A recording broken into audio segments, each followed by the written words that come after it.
The big question, do I need coaching or do I need therapy? One of the most misunderstood questions in personal development. Think of it like this. Therapy helps you understand and heal your inner world. Coaching helps you design and lead your outer world. The danger only comes when coaching makes the assumption that you are fundamentally capable. It supports you in leading yourself better. And the key question that I would ask is, there seems to be this thing around therapy where people think it's weak, that they couldn't handle it on their own and that they needed help. That's not the case. It's a question of what kind of support serves you best right now. Ask yourself these 3 questions. 1.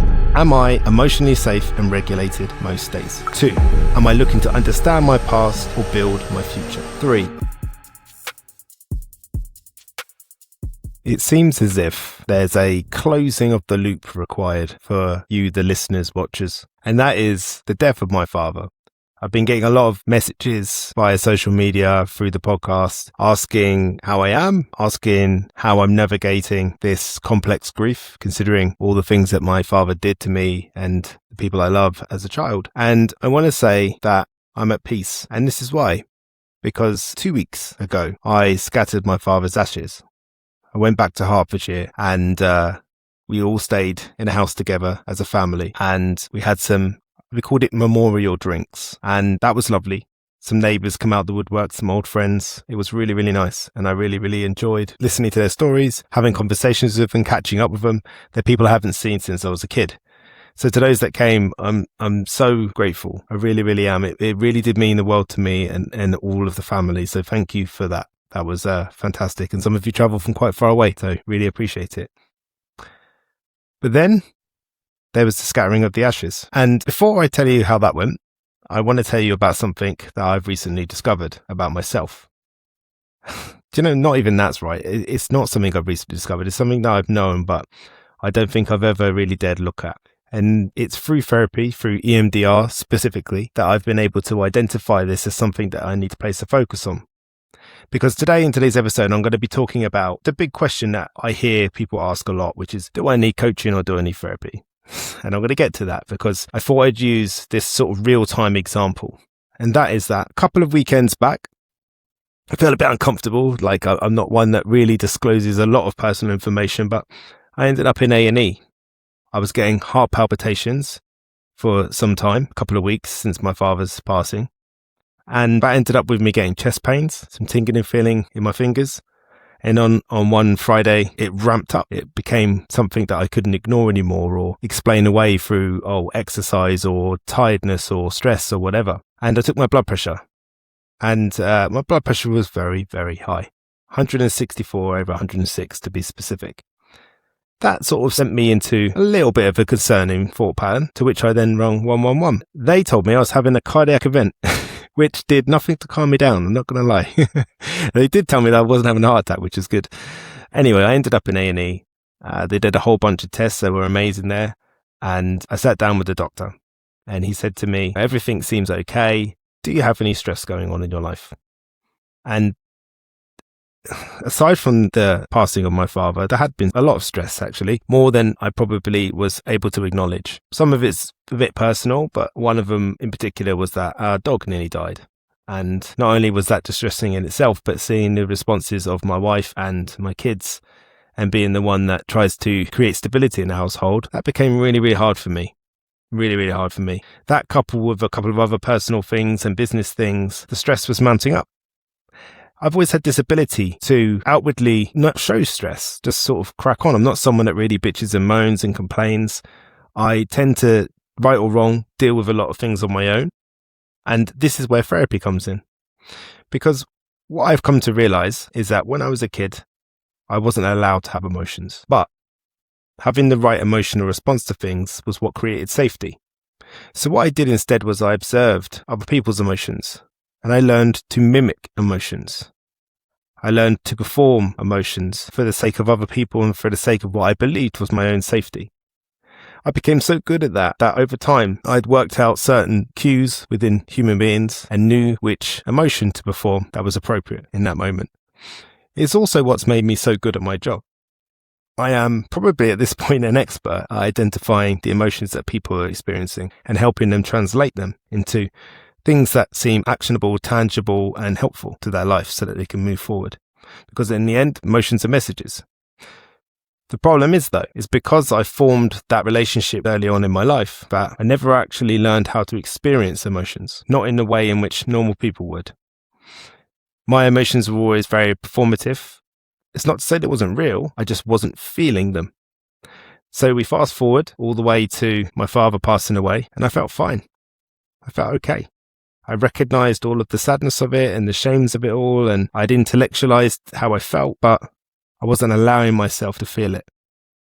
And that was complicated. That was very, very complicated. And I ended up in A&E. And since then, I have acquired the services of an incredible breath coach local to me, and also somebody helping me with EMDR to help me sort out my timeline, to sort out the way that I see the world in a different way. There are all sorts of therapies out there. There are all sorts of things that you can do that can help you understand yourself better, which is part of what we're going to talk about in a minute. But coming back to my father's scattering, one of the tools that I've learned in EMDR is something called bilateral stimulation, which is, for me, is tapping. So tapping on one leg, then the other, one leg, then the other, left, right, but a hell of a lot slower than that. And the way it was described to me is it's like taking an emotional snapshot of that moment. You're encouraged to ask yourself what you can hear, what you can see, what you can smell, and how you feel. And then when you do the tapping, you sort of tap it in and you recognize that emotion, and it starts to help you come out of your head and into your heart. Because as it's been pointed out to me many times during my therapeutic journey, I try to outthink situations, which is very common of someone that's gone through traumatic upbringing.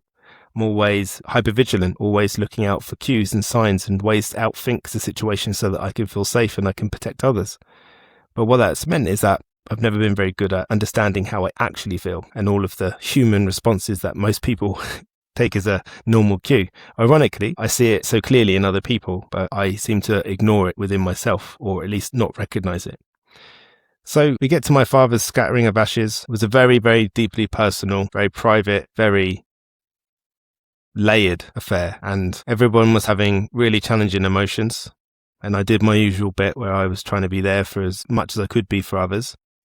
And then as everybody had finished scattering the ashes, they all started to walk away, and I just asked if I could have a moment. And I stood in front of my, well, I was going to say grave, but it wasn't really a grave. It was a tree, the February tree in the memorial garden. And I stood in front of this tree with my father's ashes scattered around and closed my eyes. And I could smell some sort of cut grass smell. That's what it smelled like. It probably wasn't cut grass in February.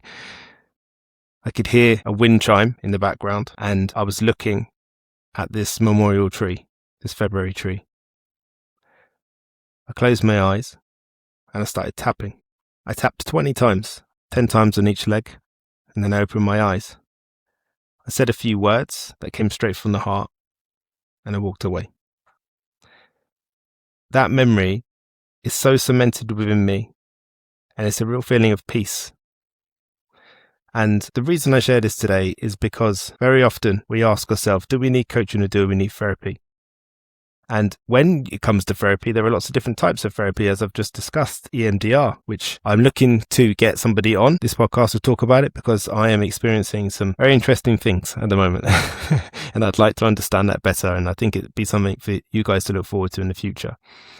Same with breathwork. And it's made me realize that through my therapeutic journey, I've managed to intellectualize what happened to me and how I feel about things.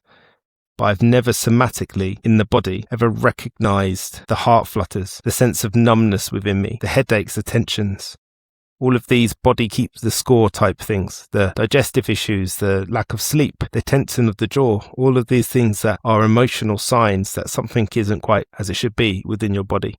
And they are signs, they're things that you should pay attention to, because they can turn into something more, as I found out. Hopefully, I've got it in time. But this is one of the most common and most misunderstood questions in personal development. Do I need coaching or do I need therapy?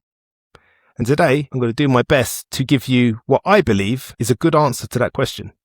Now, it's really important to say that someone that's listening to this might have a different answer to this question. And it's not to say that my answer's right and theirs is wrong, or that theirs is right and mine is wrong.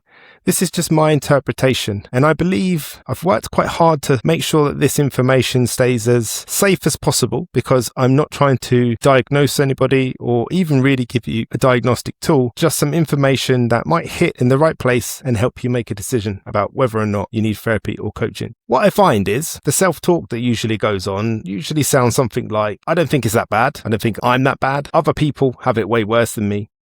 I just want to improve, not unpack my whole past. There seems to be this generalized fear and misunderstanding and pointlessless feeling around, why am I talking about stuff that's already happened? I just want to move forward. That in itself is something to acknowledge.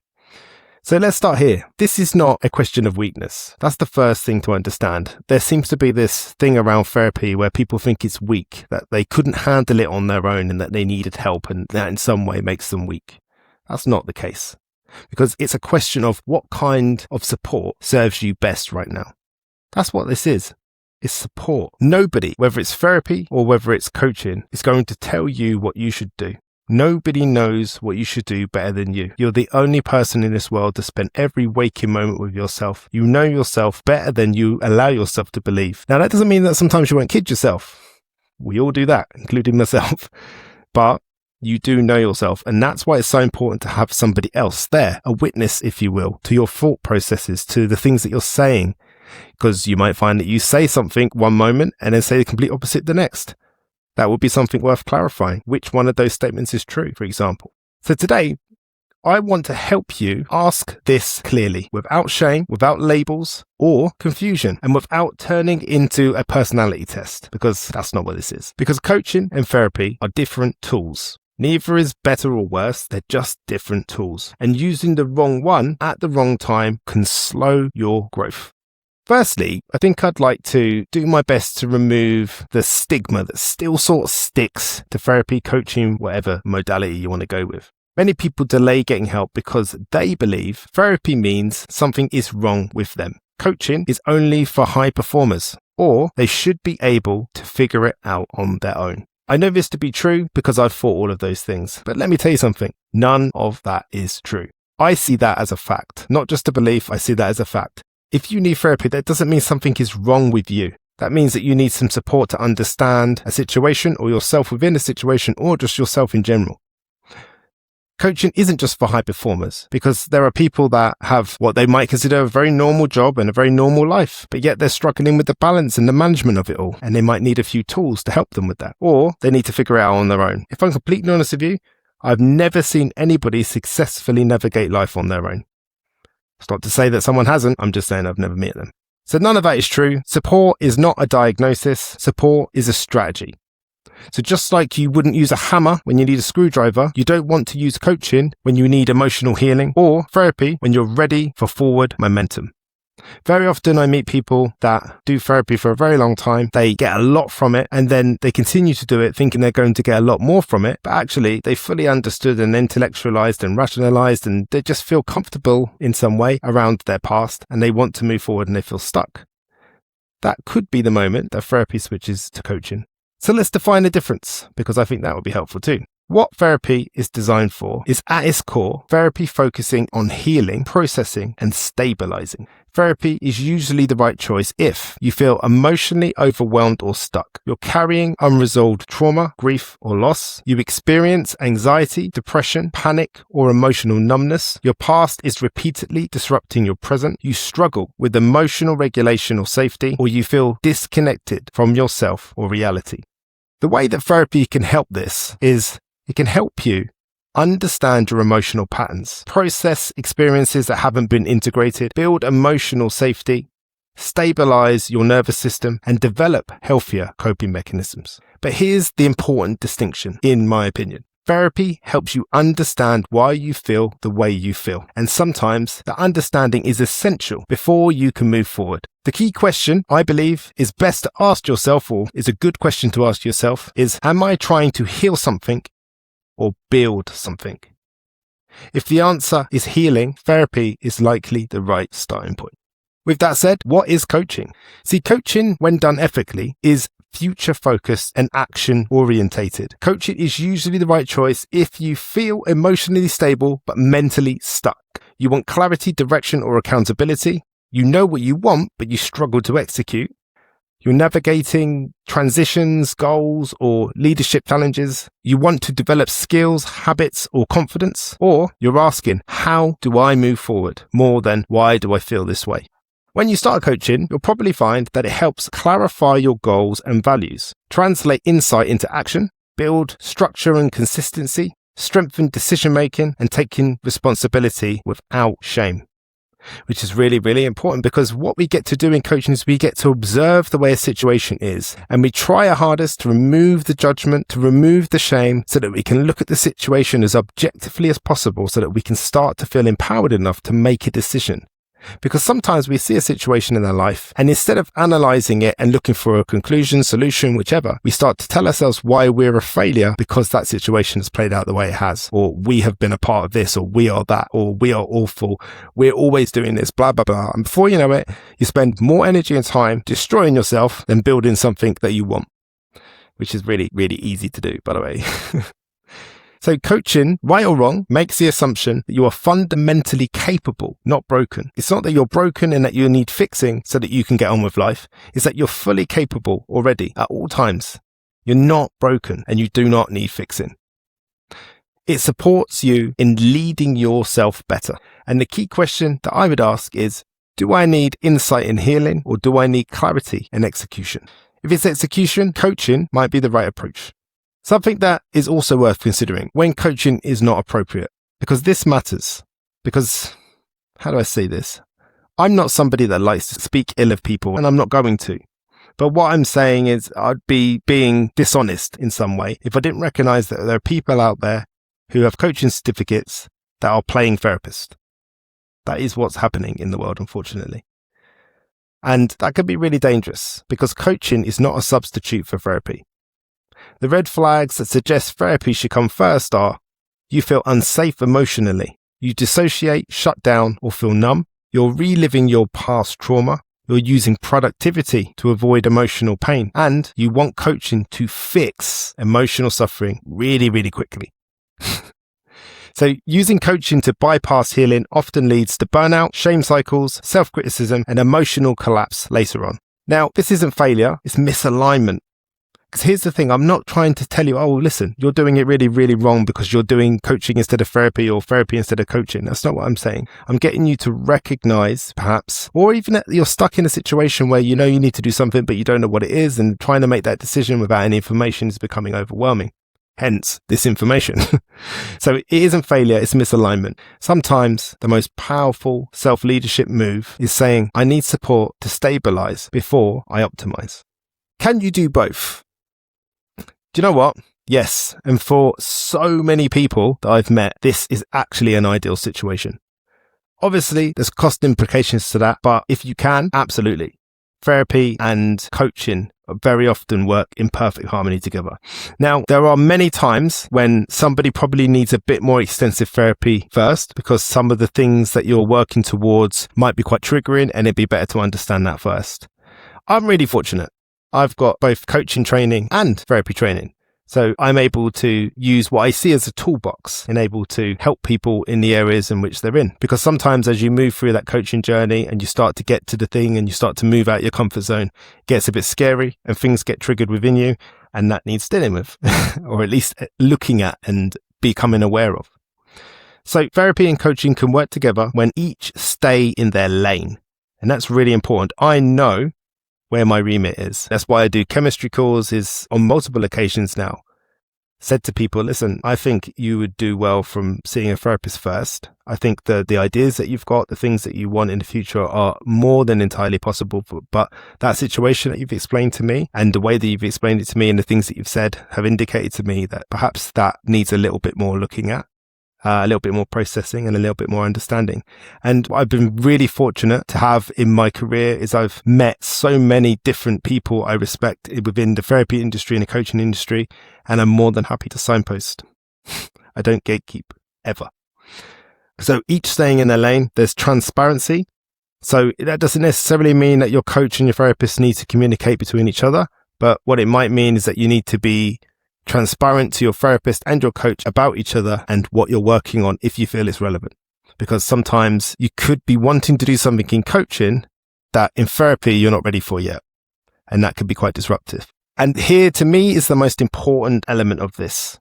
If you have coaching and therapy together, it's vitally important that everyone within this situation understands that the client remains the decision maker.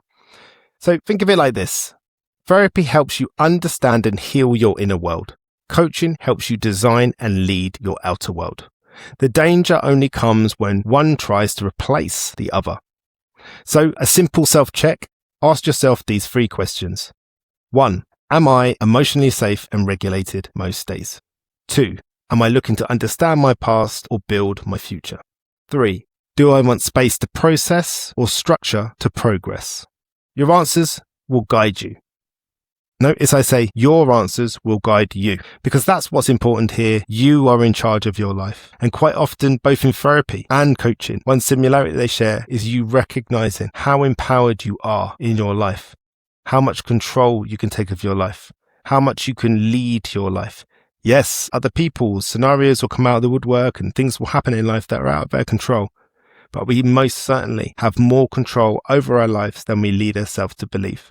So in closing, it wouldn't be a podcast episode if I didn't say, here's the truth. Needing support doesn't mean that you're failing at life. It means you're paying attention. Self-leadership isn't about doing everything alone. It's about choosing what honestly serves your growth. Whether it's therapy, coaching, or both, the goal is very often the same. A life you can lead with clarity, capacity, and self-trust. I hope that's really helpful, and I would encourage all listeners to keep sending me messages about the things that you want to hear me talk about. Very often, I talk about the things that I found interesting and I think that'll be helpful for people to listen to. However, this is a podcast for you, not for me. So if you want to hear about something specific or you care about my opinion on something or anything like that, just let me know. Fire a little message to me on social media and I'll try and get that done for you. I wouldn't be being completely transparent if I didn't say that there's a course out there called the Self-Made Course. And this Self-Made Course, what does it do? When you were young, you asked yourself questions. You asked other people questions. And if I'm honest, they were probably the right questions for you to understand your situation and your surroundings and make sense and meaning out of what you're experiencing. However, over time, parents, teachers, uncles, aunties, friends, partners, work employees, work employers, whoever you come into contact with, subtly nudge you away from those questions. And they start getting you to ask the questions that they're asking or the ones that they think are better. And the world shapes the way that you see it. What this course does is it gets you asking the right questions, just like you did when you were a kid. It's like a hard reset. It helps you figure out who you are, what you want, what's driving your decisions, why you want to do the things that you want. And it helps you set up an environment to support the person you want to become, not the person that you don't want to be anymore. That's a Self-Made Course. You can find the link in the bio. Thank you so much for listening to me today, and I'll see you next week for another episode of the Johnny Lawrence Podcast.